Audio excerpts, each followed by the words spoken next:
ஸ்லோகம் படிக்கிறேன். ராகத்வேஷ விமுக்தைஸ்து விஷயானிந்திரியைச்சரன் ஆத்மவஷ்யே விதேயாத்மா பிரசாதம் அதிகச்சதி. ஸோ இந்த ஸ்லோகாவில் வந்து கிருஷ்ணா வந்து எப்படி அவரோட complete mercy of the lord, நான் translation படிக்கிறேன். But a person free from all attachment and aversion and able to control his senses through regulative principles of freedom can obtain the complete mercy of Lord. So இதில் வந்து நம்ம எப்படி பிரசாதம் அதிகச்சதி, கிருஷ்ணாவோட பிரசாதம் கிடைக்கிறதுக்கான அந்த வேயை சொல்கிறார். இப்போ நம்ம வந்து பிரசாதம்னா வெறும் அந்த ஃபுட் மட்டும் கிடையாது, எல்லாமே கிருஷ்ணாவோட மெர்சி எல்லாமே வந்து நம்ம பிரசாதம் தான் சொல்லுவோம். நம்ம இன்னைக்கு கிளாஸ்லேயே வந்து பார்த்தோம் பிரசாதம் வந்து எவ்வளோ இம்பார்ட்டன்ட்டுன்னு.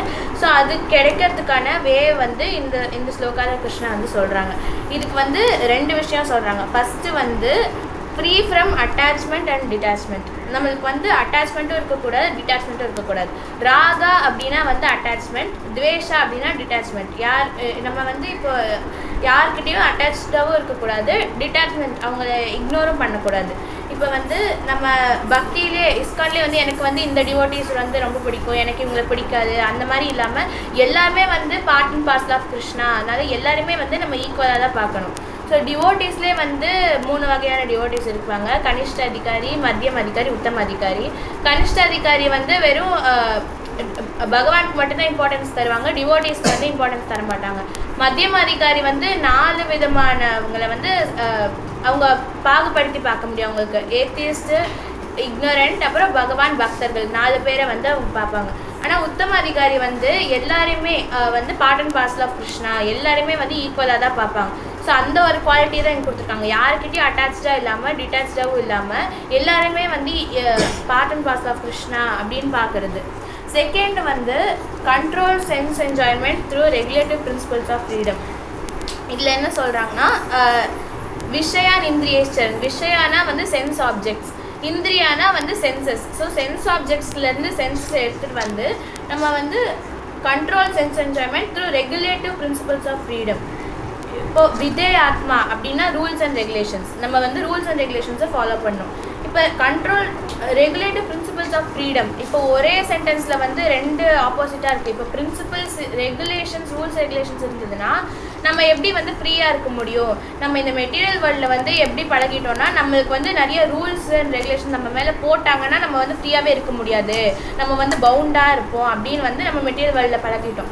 ஆனால் வந்து ஸ்பிரிச்சுவல் வேர்ல்டில் இது அப்படியே ஆப்போசிட். நம்ம எவ்வளோக்கு எவ்வளோ ரூல்ஸ் அண்ட் ரெகுலேஷன்ஸ் நிறையா ஃபாலோ பண்ணுறோமோ அப்போ தான் நம்ம ஃப்ரீடம் வந்து இன்க்ரீஸ் ஆகுது. நம்ம வந்து இப்போ லைக் டிராஃபிக் ரூல்ஸ் நம்ம ஃபாலோ பண்ணுற மாதிரி தான். இப்போ நம்ம வந்து லெஃப்ட்டுக்கு போகணுன்னா அதுக்கு ஒரு இண்டிகேஷன் போடணும், ரைட்டில் திரும்பினோன்னா இண்டிகேஷன், ரெட் சிக்னல்னால் நிற்க தான் செய்யணும், க்ரீன்னா தான் நம்ம போகணும். இப்போ நான் வந்து அதெல்லாம் வந்து நான் மதிக்க மாட்டேன், நான் வந்து எனக்கு எப்படி வேணுமோ அப்படி தான் நடப்பேன்னு சொல்லிட்டு நம்ம டிராஃபிக் சிக்னல்ஸ் எதுவுமே நம்ம வந்து ஃபாலோ பண்ணாமல் நம்ம போனோன்னா நம்மளுக்கு தான் ஆக்சிடென்ட் ஆகும். ஒழுங்காக நம்மளோட டெஸ்டினேஷனுக்கு நம்ம போக முடியாது. நம்மளோட சேஃப்டிக்காக அந்த ரூல்ஸ் இருக்குது. இப்போ டோன்ட் ட்ரிங்க் அண்ட் ட்ரைவ்னு கொடுத்துருக்காங்க. நான் அதெல்லாம் ஃபாலோ பண்ண மாட்டேன்னு சொன்னால் நம்ம டெஸ்டினேஷனுக்கு நம்ம கரெக்டாக போய் அடைய முடியாது. ஸோ இந்த மெட்டீரியல் வேர்ல்டில் இருக்கிற டிஸ்டன்ஸ் கொஞ்சம் தான், ஆனால் இந்த மெட்டீரியல் வேர்ல்டுக்கும் ஸ்பிரிச்சுவல் வேர்ல்டுக்கும் இருக்கிற டிஸ்டன்ஸ் வந்து ரொம்ப பெரிய டிஸ்டன்ஸ். ஸோ நம்ம வந்து இங்கேயே நம்ம ரூல்ஸ் அண்ட் ரெகுலேஷன்ஸ் ஃபாலோ பண்ணால் தான் ஒழுங்காக டெஸ்டினேஷன் போக முடியும். அப்போ நம்ம பேக் டு காட் ஹெட் போகணும்னா அப்போ அந்த ரூல்ஸ் அண்ட் ரெகுலேஷன்ஸை எவ்வளோ ஸ்ட்ரிக்டாக நம்ம வந்து ஃபாலோ பண்ணணுங்கிறது நம்ம தெரிஞ்சுக்கணும். இப்போ ஃப்ரீடம்னா நம்மளுக்கு வந்து மெட்டீரியல் வேர்ல்டில் தான் நம்மளுக்கு ரூல்ஸ் நிறையா போட்டால் நம்ம ஃப்ரீடம் இல்லை அப்படின்னு நினைப்போம். ஆனால் நம்ம ஸ்பிரிச்சுவல் ரூல்ஸ் அண்ட் ரெகுலேஷன்ஸை ஃபாலோ பண்ணும்போது நம்ம இந்த மெட்டீரியல் வேர்ல்டில் நம்மளுக்கு ஃப்ரீடம் கிடைக்குது. கிருஷ்ணா வந்து சொல்கிறாங்க துக்காலே மசாஸ்வதம், இந்த மெட்டீரியல் வேர்ல்டு வந்து ஒரு ப்ரிசன் மாதிரி. ஸோ இங்கே நம்ம வந்து எப்போவுமே ஹாப்பியாகவே இருக்க முடியாது. ஸோ இந்த ப்ரிசன்லேருந்து நம்மளுக்கு வந்து ஃப்ரீடம் கிடைக்குது இந்த ரூல்ஸ் அண்ட் ரெகுலேஷன்ஸை ஃபாலோ பண்ணும்போது. ஸோ நம்ம இப்போ மெட்டீரியலாக அச்சீவ் பண்ணவங்ககிட்ட, இப்போ யாராவது ஒரு ஸ்போர்ட்ஸ் பர்சன்கிட்டே நீங்கள் போய் கேட்டிங்கன்னா அவங்களே நிறையா ரூல்ஸ் அண்ட் ரெகுலேஷன் ஃபாலோ பண்ணுவாங்க. இப்போ காலையில் அவங்க எந்திரிக்கிற டைமு, அவங்க எவ்வளோ சாப்பிட்ணும், எப்போ சாப்பிட்ணும், என்ன சாப்பிட்ணும், அவங்க எவ்வளோ தண்ணி குடிக்கணும் முதற்கொண்டு எல்லாமே அவங்க நிறைய ரூல்ஸ் ஃபாலோ பண்ணுவாங்க. ஸோ ஸோ மெட்டீரியலாக ஒன்று அச்சீவ் பண்ணுறதுக்கே நம்ம அவ்வளோ ரூல்ஸ் ஃபாலோ பண்ணணும்னா அப்போ வந்து ஸ்பிரிச்சுவலாக நம்ம வந்து பேக் காட் போகிறதுக்கு நம்ம வந்து இந்த ரூல்ஸை வந்து ரொம்ப ஸ்ட்ரிக்டாக ஃபாலோ பண்ணணும். நம்ம வந்து பிளைண்டாக ஏதோ ஒன்று சொல்கிறாங்கன்னு எல்லா ரூல்ஸ் அண்ட் ரெகுலேஷன்ஸையும் ஃபாலோ பண்ண முடியாது. நம்ம வந்து ஸ்கிரிப்சர்ஸில் அத்தாரிட்டி என்ன கொடுத்துருக்காங்களோ அதுதான் நம்ம வந்து ஃபாலோ பண்ணுவோம். இப்போ குரு சாது சாஸ்திரா அவங்க என்ன ரெகுலேஷன்ஸ் கொடுத்துருக்காங்க, அதாவது 4 regulative principles: no meat eating, no gambling, no intoxication, no illicit sex. அதுக்கப்புறம் சாண்டிங் பண்ணணும், புக் படிக்கணும், பிரசாதம் சாப்பிடணும். இந்த மாதிரி நம்ம அத்தாரிட்டி கொடுத்த ரெகுலேஷன்ஸை வந்து நம்ம ஃபாலோ பண்ணணும். அதே மாதிரி நம்ம வந்து எதையுமே வந்து நம்ம விட வேண்டாம். நம்ம எல்லாத்தையுமே வந்து கிருஷ்ணாவுக்கு டவுட்டைல் பண்ணால் போதும். சென்சஸ் நம்ம வந்து ஆர்டிஃபிஷியலாக கண்ட்ரோல் பண்ண முடியாது. நான் இனிமேல் இதெல்லாம் சாப்பிட மாட்டேன், இப்படி தான் இருப்பேன் அப்படின்னு ஆர்டிஃபிஷியலாக நம்ம கண்ட்ரோல் பண்ண முடியாது. அது நம்ம வந்து சென்சஸ் கண்ட்ரோல் பண்ணணும்னா அதுக்கு ஃபஸ்ட்டு மைண்டை கண்ட்ரோல் பண்ணணும். அது எப்படின்னா நம்ம வந்து கிருஷ்ணாவோட சர்வீஸில் வந்து அதை எங்கேஜ் பண்ணும்போது தான் நம்ம வந்து அது சென்சஸை கண்ட்ரோல் பண்ண முடியும். ஆர்டிஃபிஷியலாக நம்ம பண்ண முடியாது. ஸோ நம்ம எல்லாத்தையுமே வந்து கிருஷ்ணாக்காக டவுட்டைல் பண்ணி பண்ணணும். இப்போ அர்ஜுனாவுக்குமே வந்து இங்கே சண்டை போடுறாரு அப்படின்னா அவருக்கு அது மேலே அட்டாச்மெண்ட் இல்லை. கிருஷ்ணா சொன்னார், ஸோ அவரோட சாட்டிஸ்ஃபேக்ஷனுக்காக தான் நான் வந்து சண்டை போடுறேன். அதனால கிருஷ்ணாவோட சாட்டிஸ்ஃபேக்ஷனுக்காக நம்ம எல்லாமே பண்ணும்போது அதில் மேலே நம்மளுக்கு வந்து அந்த அட்டாச்மெண்ட் வந்து வராது. ஸோ வெளியிலேருந்து பார்க்கும்போது இவங்களும் ஆர்டினரியாக தானே இருக்காங்க அப்படின்னு தான் தோணும். ஆனால் அவங்க சென்சஸ் வந்து கண்ட்ரோல்டாக இருக்கும். அவங்க எதுலேயுமே அட்டாச்சாக இருக்க மாட்டாங்க. அதே மாதிரி இப்போ நல்லா நம்ம வந்து இப்போ பக்தியில் ப்ராக்டிஸ் பண்ணிகிட்டு இருக்கோம். அப்போ நம்ம கொஞ்சம் ஒரு லிட்டில் ஸ்பேஸ் விட்டால் கூட அது வந்து நம்ம ஃபுல்லாக ஃபாலோ டவுன் ஆகிடுவோம். இப்போ வந்து இந்த ஒரு ஆசை நம்மளுக்கு வந்து நம்ம நல்லா ஃபாலோ பண்ணிட்டு இருக்கோம். அப்போ மாயா வந்து ஒரு ஆசை கொடுப்பாங்க, சரி நம்ம இது மட்டும் நம்ம சாட்டிஸ்ஃபை பண்ணிவிட்டு அப்புறம் திருப்பி வந்து பக்திக்கு வந்துடலாம் அப்படின்னு சொல்லிட்டு அது நம்ம போனோன்னா அதுலேருந்து நம்மளுக்கு இன்னொரு ஆசை, சரி இன்னொன்று இது மட்டும் பண்ணிவிட்டு அதுக்கப்புறம் நம்ம பக்திக்கு வந்துடலாம்னு சொல்லிட்டு அந்த ஆசையிலேருந்து இன்னொன்று நம்ம வந்து அடுத்தடுத்து சாட்டிஸ்ஃபை பண்ணி அப்படியே நம்மளோட ரூட்டே வந்து வேறு மாதிரி நம்ம போயிடுவோம், பக்தியை வந்து விட்டுருவோம். இது லைக் நிதாய் சனி மாதாஜி ஒரு லெக்சரில் சொன்னாங்க, ஒரு வீட்டில் 2 டாக் இருக்குன்னா ஒரு டாக் வந்து மெட்டீரியலாக நம்மளை கூட்டிகிட்டு போகக்கூடிய டாக், இன்னொன்று வந்து ஸ்பிரிச்சுவலாக நம்ம கூட்டிகிட்டு போகிறது. நாம் வந்து இந்த மெட்டீரியல் டாக்குக்கே நல்லா சாப்பாடு கொடுத்து பால்லாம் கொடுத்து வளர்த்துட்டோன்னா அது நல்லா கொழுத்து போய் குண்டாய் இந்த ஸ்பிரிச்சுவல் டாகை வந்து உதச்சிட்டு அதுவே இப்போ நம்ம மெட்டீரியல் வழியிலே வந்து கொண்டு போயிடும். ஸோ நம்ம வந்து போகும்போது அந்த ரூல்ஸ் அண்ட் ரெகுலேஷன்ஸை ஸ்ட்ரிக்டாக ஃபாலோ பண்ணணும். லேசாக ஒரு ஸ்பேஸ் விட்டால் கூட நம்ம வந்து ஃபுல்லாக ஃபாலோ டவுன் ஆயிடுவோம். ஸோ இது வந்து நம்ம நிறைய எக்ஸாம்பிள்ஸ் பார்த்துருக்கோம். டிவோட்டீஸ்லாம் வந்து அட்டாச்மெண்ட்னால எப்படி ஃபாலோ டவுன் ஆயிருக்காங்கன்னு. ஜடபாரதா ஸ்டோரி வந்து அது பெஸ்ட் எக்ஸாம்பிள்.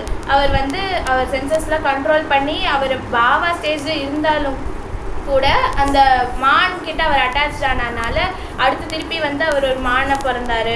அதுக்கப்புறமா அடுத்த பிரிவில் அவர் ஜடபாரதா பிறந்து யாரு கூடயும் பேசாமல் ஒரு ஜடம் மாதிரி இருந்தார், அட்டாச்மெண்ட்டே எதுவுமே இல்லாமல். இதுக்கு வந்து இன்னொரு ஸ்டோரி கூட இருக்குது.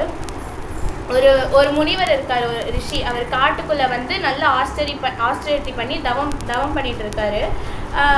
அவர் ஆஸ்டரிட்டி ரொம்ப பண்ணுறதுனால இந்த இந்திராவுக்கு வந்து பயமாக இருக்கும், இவன் இவ்வளோ பண்ணுறானே அப்போ நம்ம பிளேஸ்க்கு இவன் வந்துட போகிறான் அப்படின்னு சொல்லிட்டு இதை எப்படியாவது கலைச்சி விடணும் அப்படின்னு சொல்லிட்டு இந்திரா வந்து வராரு. எப்போவுமே அவர் வேறு ஃபார்மில் தான் வந்து வருவார். இந்த தடவை அப்படியே இந்திரா வரையே ஒரு ராஜா வேஷத்துலேயே வந்து வந்துட்டார். அப்போது இந்த முனிவரோட புதுச கதவை நாக் பண்ணுறாரு. இந்த முனிவர் வந்து வெளியே வந்து பார்க்குறாரு. ஒரு கிங் வந்து நல்லா கிங்லி சூட்ஸ்லாம் போட்டுட்டு வந்திருக்காங்க. நீங்கள் இங்கே என்ன பண்ணுறீங்க அப்படின்னு வந்து கேட்குறாரு. அதுக்கு அவர் சொல்கிறார், நான் வந்து பக்கத்து நாட்டு ராஜா, நான் வந்து இந்த மாதிரி காட்டில் வரும்போது வந்து தொலைஞ்சிட்டேன், எனக்கு இப்போ வழி தெரியல, என்னோடய வாளை வந்து உங்ககிட்ட கொடுத்துட்டு போகிறேன், என்னோடய ஸ்வாடு அது வந்து டைமண்டால் ஆனது, அதனால நீங்கள் கொஞ்ச நாள் வச்சுக்கோங்க, நான் வந்து என்னோடய வழியை கண்டுபிடிச்சிட்டு நாளைக்கு கண்டிப்பாக வந்து என்னோடய சோல்ஜர்ஸ் யாரையாவது அனுப்பி என் வாழை திருப்பி எடுத்துக்கிறேன், இன்றைக்கி மட்டும் நீங்கள் இந்த வாழை வச்சுக்கோங்க அப்படின்னு. அந்த முனிவர் சொல்கிறா, இல்லை நான் வந்து எதுலேயுமே நான் அட்டாச்ட் ஆக மாட்டேன், எனக்கு இதெல்லாம் எதுவுமே வேண்டாம், நீங்களே எடுத்துக்கோங்க, எனக்கு இல்லை ஒரு நாள் தானே, நீங்கள் இன்றைக்கி மட்டும் வச்சுக்கோங்க, நாளைக்கு நான் கண்டிப்பாக வந்து எடுத்துக்கிறேன்னு அவர் வந்து எவ்வளவோ சொல்கிறாரு. சரி ஓகே, வீட்டுக்குள்ளெல்லாம் இடம் தர முடியாது, நீங்கள் வாசலில் அப்படி ஓரமாக வச்சுட்டு போயிருங்க அப்படின்னு சொல்லிட்டாரு. சரி வாசலில் வச்சுட்டு அந்த கிங் போயிட்டார். அடுத்த நாள் வந்து இவர் எக்ஸ்பெக்ட் பண்ணுறாரு யாராவது வந்து எடுத்துகிட்டு போவாங்கன்னு, யாருமே வரல. அதுக்கு அடுத்த நாள் வந்து யாராவது வந்து அதை எடுத்துகிட்டு போவாங்கன்னு பார்த்தா யாருமே வரல. அதுக்கு அடுத்த நாள் யாருமே வரல. சரி இவர் வந்து சாது இல்லையா, அவரோட இடத்துல சுத்தமாக வச்சுக்கணும்னு சொல்லிட்டு அவர் க்ளீன் பண்ணுறாரு. அப்போ க்ளீன் பண்ணும்போது அந்த வால் இருக்கிற இடத்துல அவர் வந்து க்ளீன் பண்ணுறாரு, ஸ்வாட் இருக்கிற இடத்துல. அதனால அவர் வந்து இதை எடுத்து வேறு இடத்துல வைக்கலாமா அப்படின்னு சொல்லிட்டு அதை டச் பண்ணுறதுக்கே ரொம்ப ஹெசிடேட் பண்ணுறாரு. சரி நம்ம க்ளீன் பண்ணுறதுக்கு தானே நம்ம அதை டச் பண்ணுறோம், ஒன்றும் அட்டாச்மெண்ட்லாம் ஆகாது சொல்லிட்டு அந்த ஸ்வாடை எடுத்து வேறு இடத்துல வச்சுட்டு அந்த இடத்துல க்ளீன் பண்ணிடுறாரு. அதுக்கு அடுத்த நாள் அங்கே இருக்கிறத எடுத்து வேறு இடத்துல வச்சுட்டு அந்த இடத்துல க்ளீன் பண்ணுறாரு. இப்போ ஃபஸ்ட்டு வந்து அவர் அந்த ஸ்வாடை டச் பண்ணுறதுக்கே ரொம்ப ஹெசிடேட் பண்ணார். இப்போ வந்து டெய்லி அவர் வேறு இடத்துல வச்சுட்டு க்ளீன் பண்ணிக்கிறாரு இப்போ அந்த ஸ்வாடை. அதுக்கப்புறம் கொஞ்ச நாள் கழிச்சு என்ன, அந்த ராஜா வந்து திருப்பி வரவே இல்லை. கொஞ்ச நாள் கழிச்சு என்ன ஆகுது, இந்த ஸ்வாட் ரொம்ப முக்கியமானதுன்னு சொன்னாங்களே, டைமண்டாக தான் இருக்குது, அதனால நம்ம வெளியில் வச்சா யாராவது திருடிட போகிறாங்கன்னு சொல்லிட்டு அதை எடுத்து வீட்டுக்குள்ளே வந்து வச்சுக்கிறாரு, வீட்டுக்குள்ளே பத்திரமா வச்சுக்கிறாரு. அதுக்கப்புறம் கொஞ்ச நாள் கழிச்சு என்ன ஆகுது, வீட்டுக்குள்ளேயும் யாராவது திருடங்க வந்துட்டு போகிறாங்க அப்படின்னு சொல்லிட்டு அவர் எங்கெல்லாம் போகிறாரோ அங்கெல்லாம் அந்த ஸ்வாடை தூக்கிட்டே போகிறாரு. அவர் வந்து பழம் பறிக்க போகும்போது, காட்டுக்குள்ளே போகும்போதுல அதை தூக்கிட்டே போகிறாரு. அப்போது இவர் ஒரு தடவை வந்து செரிஸ் ப்ளக் பண்ணிட்டு இருக்கும்போது அந்த ஸ்வாட் அப்படியே வச்சிருக்காரு அவர்கிட்டயே. ப்ளக் பண்ணிட்டு இருக்கும்போது, செரிஸ் ப்ளக் பண்ணிட்டு இருக்கும்போது அந்த மரத்துல இருந்து டக்குன்னு ஒரு பாம்பு வந்துடுது. இவர் டக்குன்னு அந்த ஸ்வாட் எடுத்து பாம்பை வெட்டிடுறாரு. இப்போ இவர் வந்து அப்புறமா வெட்டினதுக்கு அப்புறமா யோசிக்கிறாரு, இந்த மாதிரி நம்ம இப்படி ஒரு லிவிங் நம்ம உயிரினத்தை கொண்டுட்டோமே, நம்ம இது என்ன ஸ்வாட் கிட்ட நம்ம அட்டாச்ட் ஆகிட்டோமா, இப்படி கொண்டுட்டோமே அப்படின்னு யோசிக்கிறாரு. அதுக்கப்புறம் அவரே வந்து என்ன பண்ணிக்கிறாரு, நம்ம செல்ஃப் டிஃபென்ஸ்க்காக தானே பண்ணணும், பாம்பை நம்மளுக்கு கொத்தப்போதான்னு தான் நான் பண்ணேன், அதனால ஒன்றும் பெருசாக தப்பு இல்லை அப்படின்னு சொல்லிட்டு இவர் போகிறாரு. இதுக்கப்புறமா வந்து எல்லா அனிமல்ஸையும் கொல்ல ஆரம்பிச்சிடுறாரு, காட்டில் இருக்க அனிமல்ஸ்லாம். சும்மா அவர் வீட்டு வாசலில் வந்து ஏதாவது சின்ன அனிமல்ஸ் அவருக்கு தொந்தரவே கொடுக்கலனாலும் அவருக்கு அதில் வந்து ஒரு ஃபன் கிடச்சிச்சு, அந்த ஸ்வாடை வச்சு எல்லாத்தையும் கொல்றதுக்கு. எல்லா அனிமல்ஸையும் வந்து கொண்டுகிட்டே இருக்காரு. அப்படியே அவரோட அந்த ஆஸ்டெரிட்டி எல்லாம் போய் நிறைய சிம்பிள் ஆக்ஷன்ஸ் வந்ததுக்கப்புறமா அவர் அப்படியே ஃபால் டவுன் ஆகிட்டார். அங்கே இந்திரா வந்து ஒரே சந்தோஷமாயிட்டார், நம்ம வந்து வச்சுட்டு போன ஸ்வாட் வந்து அதில் அட்டாச் ஆகி இவன் வந்து மொத்தமாக ஃபால் டவுன் ஆகிட்டா, இனிமேல் நம்மளுக்கு பிரச்சனை இல்லை. அதனால நம்ம வந்து சின்னதாக ஒரு ஸ்பேஸ் விட்டால் கூட மொத்தமாக நம்ம வந்து ஃபால் டவுன் ஆயிடுவோம், ஒரு சின்ன அட்டாச்மெண்ட் கூட நம்மளுக்கு வந்தால்.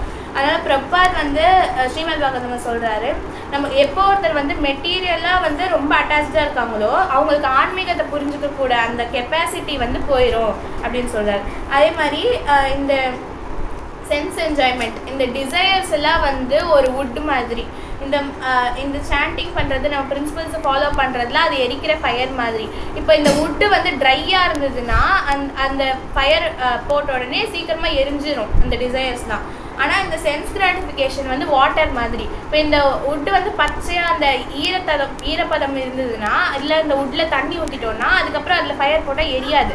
அதே மாதிரி நம்மளோட டிசையர்ஸை நம்ம வந்து சாட்டிஸ்ஃபை பண்ணிக்கிட்டே இருந்தோம், சென்ஸ் என்ஜாய்மெண்ட் பண்ணிக்கிட்டே இருந்தோம்னா அந்த வுட்டில் வந்து தண்ணி ஊற்றுற மாதிரி. அதுக்கப்புறம் நம்ம எவ்வளோதான் சாண்டிங் பண்ணாலுமே அது வந்து அவ்வளோ சீக்கிரமாக பேர்ன் ஆகாது. அதனால நம்ம வந்து அஃபெக்ஷன் நம்மளுக்கு வேணும், அஃபெக்ஷன் இஸ் நெசசரி, ஆனால் வந்து அட்டாச்மெண்ட் வந்து இருக்கக்கூடாது எதுலேயுமே. நம்ம வந்து அதனால கிருஷ்ணாவை வந்து சென்டரில் வச்சுக்கிட்டோன்னா எதுலேயுமே அட்டாச்மெண்ட் இருக்க மாட்டோம். ஸோ ஒரு ஃபேமிலியில் வந்து கிருஷ்ணா சென்டராக இருக்கும்போது எல்லா ஃபேமிலி மெம்பர்ஸும் கிருஷ்ணாவை சாட்டிஸ்ஃபை பண்ணுறதுக்காக கிருஷ்ணா மேலே அட்டாச்சாக இருப்பாங்க. ஸோ அவங்க வந்து திருப்பி எந்த அட்டாச்மெண்ட்டும் இல்லாமல் பேக் டு காட் போகணும்.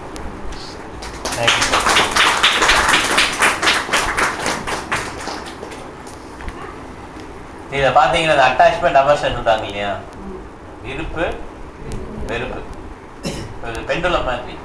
வால் கிளாக்லாம் பார்த்துருக்கீங்களா, மணி இந்த சைட் போயிட்டு அந்த மாதிரி தான். ஓகே, கொஞ்ச நாள் வெறுப்பாக இருக்கும் நம்ம அந்த உலகத்துக்கு மேலே, அப்புறம் என்ன ஆகிடும், விருப்பம் வந்துடும். கொஞ்ச நாள் கொஞ்சம் பிடிக்காது, ரொம்ப மோசம் ஆச்சு, அப்புறம் அவனா இல்லை. இதான் அந்த பௌதிகம். ஓகே, நான் புரிஞ்சுக்கணும். அதனால தான் நம்ம சொல்கிறோம் கிருஷ்ண உணர்வை எடுத்துக்கணும்னு. இல்லைன்னா நம்ம கொஞ்ச நாள் வெறுத்த மாதிரி வெறுப்போம், அப்புறம் விரும்பிவோம்.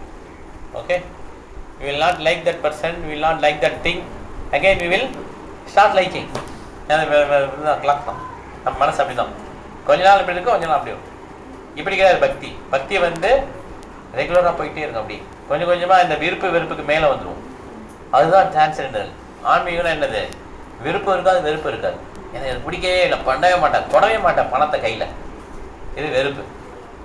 பணம் கொடுங்க கொடுங்க கொடுங்க, எனக்கு தான் பணம் எனக்கு தான் பணம், இது விருப்பு.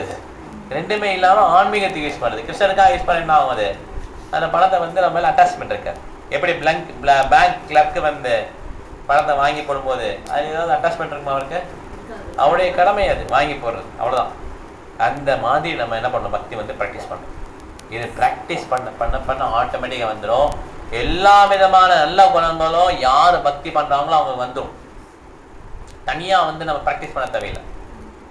எப்படி இருக்கணும், சிம்பிளிசிட்டியாக எப்படி இருக்கிறது, திங்க் பண்ண தேவையில்லை. எளிமையாக எப்படி இருக்கலாம், அதே மாதிரி சுத்தமாக எப்படி இருக்கிறது, உண்மையாக எப்படி இருக்கிறது, இந்த மாதிரி நம்ம ப்ராக்டிஸ் பண்ண தேவை. தனித்தனியாக ஒன்றுனா எடுத்துகிட்டு ஹரிச்சந்திரன் மாதிரி எப்படி மாறலாம் இப்படிலாம் தேவையில்லை. ஒன்லி ஹரே கிருஷ்ணா மந்திரம் சொல்லிட்டு கிருஷ்ணா பேர்லாம் வந்தோம்னா கிருஷ்ணர்கிட்ட என்னென்ன குவாலிட்டிஸாக இருக்கும் அந்த குவாலிட்டிஸ்லாம் கொஞ்சம் கொஞ்சமாக நமக்கு வர ஆரம்பிச்சோம். அவன்கிட்ட இருக்கிறதுலாம் நல்ல குவாலிட்டிஸ் தான், எல்லா குவாலிட்டிஸும் ஒன்று. அவன்கிட்ட என்ன இருக்குது, ரெனவுன்சியேஷன் துறவரம் இருக்குது. அது துறவரம் வந்துடும். துறவரம்னா அது திறந்துட்டு போகிறது கிடையாது, டிட்டாச்சாக லைஃப்பை வந்து லீட் பண்ண முடியும். ஓகே, நம்ம செப்பரேட்டாக அவனுக்காக ரெண்டு பேர் பண்ண வேணாம். அது பார்த்தீங்கன்னா பெரிய பெரிய டாப்பிக்காக இருக்கும். சத்தியம் சௌச்சம், சத்தியம்னா ரொம்ப நேர்மையாக இருக்கிறது, சௌச்சம் ரொம்ப கிளீன்லினஸாக இருக்கிறது, பிராமணனுடைய குவாலிட்டிஸ். சத்தியம் சௌச்சம், தப்பா ஆர்ஜவம், சிம்பிளிசிட்டி, தபஸ்யா பண்ணுறது, இதெல்லாம் யார் பண்ண முடியும்? இப்போ இதெல்லாம் இப்போ பண்ணுறதே இல்லை, பிராமணாலே கிடையாதா? ஆக்சுவலாக சொல்லப்போனால் கலியுகத்தில் எல்லாரும் என்னது, கலோ சூத்திர சம்பவம், எல்லாரும் சூத்திரர்கள். ஓகே, அதனால் எல்லா விதமான நல்ல குவாலிட்டிஸும் ஆட்டோமேட்டிக்காக வந்துடுமா யாருக்கிட்ட? யார் ஒருத்தர் பகவானுடைய பக்தனாக இருக்கிறாரோ. அப்படி பக்தனாக இல்லைன்னா அவர்கிட்ட எந்த விதமான குவாலிட்டிஸும் இருக்காது அப்படின்றான் பாகவதம். எந்த விதமான குவாலிட்டிஸ் இருந்த மாதிரி தெரிஞ்சாலும் அது கிடையாது, நாளடைவில் அது போயிடுன்றான்.